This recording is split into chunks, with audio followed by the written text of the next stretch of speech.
राधे राधे। मैं आई हूँ कृष्ण कन्हैया की प्यारी सी नगरी वृंदावन घूमने के लिए। वृंदावन जहाँ पर हर कोई जाना चाहता है कान्हा जी के रंग में रंग। राधे राधे आप सभी को। मैं अंजू गोगलिया आज आपको लेकर आई हूँ वृंदावन के निधिवन के दर्शन करवाने। और इससे पहले वाली वीडियो में हमने श्री बांके बिहारी और श्री राधा वल्लभ मंदिर जी के दर्शन किए और अब हम आए हैं निधिवन घूमने के लिए। निधिवन एक पवित्र वन है जो उत्तर प्रदेश के मथुरा जिले के वृंदावन में स्थित है। वृंदा माने तुलसी और वन माने जंगल, और इस तुलसी के वन को हम सभी निधिवन के नाम से जानते हैं। लेकिन इससे पहले कि हम इसके बारे में गहराई से जाने, आइए इस जगह से जुड़ी कुछ मान्यताओं पर नजर डालते हैं। नंबर 1, निधिवन को एक रहस्यमय जंगल क्यों बताया जाता है, चलिए जानते हैं। जब आप निधिवन का दौरा कर रहे होते हैं तो आप पूरे क्षेत्र में जोड़े में मुड़ रहे पेड़ों को देखने से खुद को रोक नहीं पाते हैं। माना जाता है कि जोड़े में मुड़े हुए पेड़ गोपियां हैं जो कि रात को जीवित हो उठते हैं। नंबर 2, निधिवन जहां आज भी लोग यह मानते हैं कि यहां पर रोज रात को आज भी श्री कृष्ण और राधा रानी रास लीला करने आते हैं, और जो भी उनकी यह रास लीला देख लेता है वो मनुष्य जिंदा नहीं बचता। और तभी निधिवन की 7 बजे की आरती के बाद निधिवन में कोई नहीं रहता, ना ही तो कोई मनुष्य और ना ही कोई जानवर। लेकिन परिसर छोड़ने से पहले पुजारी कुछ भोजन, पानी, कपड़े, नीम की डालियां, गहने और पान के साथ साथ कृष्ण भगवान के लिए बिस्तरा तैयार करते हैं। यह भी कहा जाता है कि सुबह जब दरवाजा खोला जाता है तो सभी चीजें अपनी जगह से हट जाती हैं और बिस्तरा ऐसा लगता है जैसे कि उस पे कोई सोया हो, और कोई भी आश्चर्यचकित हुए बिना नहीं रह सकता है। नंबर 3, निधिवन किसी भी रूप में कोई बड़ा जंगल नहीं है। यह एक बंद जगह में हरे कलर का एक छोटा सा टुकड़ा है जिसके चारों ओर लोग अपने घरों में रहते हैं। यहाँ के आसपास के लोगों ने अपने घरों में खिड़कियाँ बनवाई थी ताकि वे श्री कृष्ण और राधा रानी जी का महारास देख सके। लेकिन परिणाम गलत मिलने के कारण उन्होंने अपने घरों की खिड़कियां बंद करवा दी। इस महारास को देखने की हिम्मत इंसान में तो क्या किसी जानवर में भी नहीं है। नंबर 4, श्री कृष्ण भगवान जी का जन्म हुआ था मथुरा में और पालन पोषण हुआ गोकुल में, और वृंदावन वो जगह थी जहाँ पर श्री कृष्ण भगवान जी ने लीलाएं की थी। और उन्हीं लीलाओं में से एक लीला है जब श्री कृष्ण भगवान ने तुलसीवन यानी के निधिवन में 16,108 गोपियों के साथ महारास रचाया था और गोपियों की मनोकामना और इच्छाएं पूरी की थी। नंबर 5, कहते हैं वृंदावन कलयुग में लुप्त होता जा रहा था। तब संत चैतन्य महागुरु जी ने नवद्वीप से आकर यहाँ पर तपस्या की थी, जिस वजह से तुलसीवन यानी के निधिवन प्रकाशित हुआ।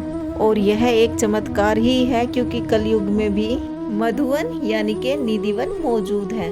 नंबर 6, ऐसा कहा जाता है कि संगीत सम्राट तानसेन के गुरु श्री हरिदास श्री कृष्ण भगवान को अपना आराध्य मानते थे और उन्होंने अपना जीवन और संगीत दोनों ही श्री कृष्ण भगवान की आराध्या में समर्पित कर दिया था। वृंदावन में बनी राजस्थली में बैठकर स्वामी हरिदास घंटों बिता दिया करते थे, और फिर उनकी तपस्या से यहाँ पर 2 मूर्तियाँ प्रकट हुई, वृंदावन बिहारी और बांके बिहारी।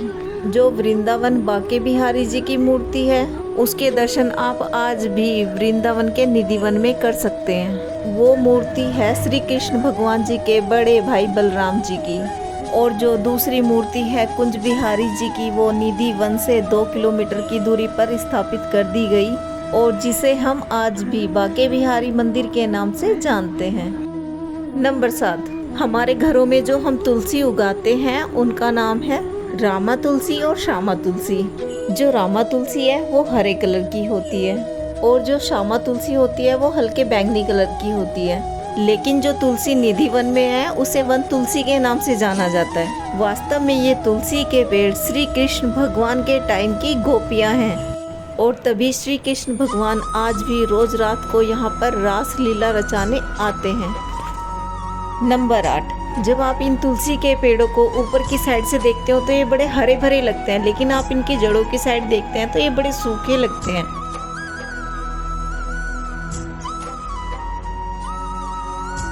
नंबर 9, और यह पेड़ जोड़ों में नीचे की साइड मुड़े हुए हैं, लगता है जैसे श्री कृष्ण भगवान जी को नमन कर रहे हैं। नंबर 10, भक्ति यहाँ की साफ सफाई बड़ी श्रद्धा और भाव से करते हैं उनका मानना यह है कि रात्रि के समय श्री कृष्ण और राधा रानी जी को महाराज करते हुए कोई कांटा या कंकर न चुभ जाए। नंबर 11, और जो तुलसी के पत्ते नीचे गिर जाते हैं उन सबको इकट्ठा करके बलराम जी के मंदिर में पहुंचाया जाता है और पंडित जी फिर उन्हें प्रसाद के रूप में भक्तजनों में बांट देते हैं। नंबर 12, एक बार श्री राधा रानी जी की सहेलियों को प्यास लगी और वो अपनी प्यास को बुझाने के लिए यमुना माता जी को जगाने के लिए चल पड़ी। फिर राधा रानी जी ने उनसे बोला कि रात के समय किसी नदी को जगाना नहीं चाहिए। फिर श्री कृष्ण भगवान जी ने जमीन को खोदकर राधा जी की सहेलियों की प्यास बुझाई और उसे ललिता कुंड नाम दिया, और जिसे आज आप तुलसीवन यानी कि निधिवन में देख सकते हो। नंबर 13, रासलीला। श्री कृष्ण भगवान जब यहाँ पर गोपियों के साथ रास लीला करते थे तो यह सब एक दिन देखकर शिव भगवान जी ने गोपी का रूप लिया और वो आए ताकि वे श्री कृष्ण भगवान जी के साथ रास लीला कर सके। और उन्हें देखकर किसी ने नहीं पहचाना, लेकिन श्री कृष्ण भगवान जी उन्हें पहचान गए और उन्हें गोपेश्वर जी के नाम से पुकारा, जिसका मतलब है गोपियों का ईश्वर। और इसीलिए वृंदावन में महादेव जी का एक मंदिर है जिसे सब गोपेश्वर मंदिर के नाम से जानते हैं। नंबर 14, निधिवन का बांसुरी चोर राधा रानी एक ऐसा मंदिर है जहां पर श्री राधा रानी जी को बांसुरी बजाते हुए दिखाया गया है। इसके पीछे की कथा यह है क्योंकि श्री राधा रानी जी को श्री कृष्ण भगवान जी की बांसुरी से जलन होने लगी थी, तो श्री राधा रानी जी ने बांसुरी को चुराकर उनसे दूर करना चाहा, क्योंकि जब भी श्री कृष्ण भगवान बांसुरी को बजाते थे तो उसी स्थान पर गायें और गोपियां आ जाती थी। तो जो क्षण श्री राधा रानी जी श्री कृष्ण भगवान जी के साथ बिताना चाहती थी वो बिता नहीं पाती थी। तो श्री कृष्ण जी को सबक सिखाने के लिए उन्होंने उनकी बांसुरी चुरा ली और देखना चाहा अगर मैं बांसुरी बजाकर गायें और गोपियों को बुलाना चाहूंगी तो क्या वो आएंगी। लेकिन उनके बांसुरी बजाने पर कोई भी नहीं आया और फिर उन्होंने श्री कृष्ण भगवान जी से क्षमा याचना की और उनकी बांसुरी उनको लौटा दी। और इसी वजह से बांसुरी चोर राधा रानी जी का यह मंदिर स्थापित हुआ।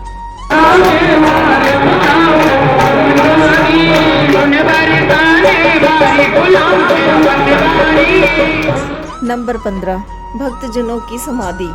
निधिवन की यह बहुत बड़ी मान्यता है कि श्री कृष्ण भगवान और श्री राधा रानी जी रोज रात को यहाँ पर रास लीला करने आते हैं, जिस वजह से उनके कुछ भक्त उनके दर्शन प्राप्त करने के लिए निधिवन में रात को गुजारते हैं। लेकिन यह माना जाता है आज तक भी किसी भी भक्त को श्री कृष्ण भगवान जी के दर्शन नहीं हुए हैं। इस घटना को देखने के बाद या तो वो मर चुके हैं या कुछ भी बताने की अपनी मानसिक क्षमता को खो बैठे हैं।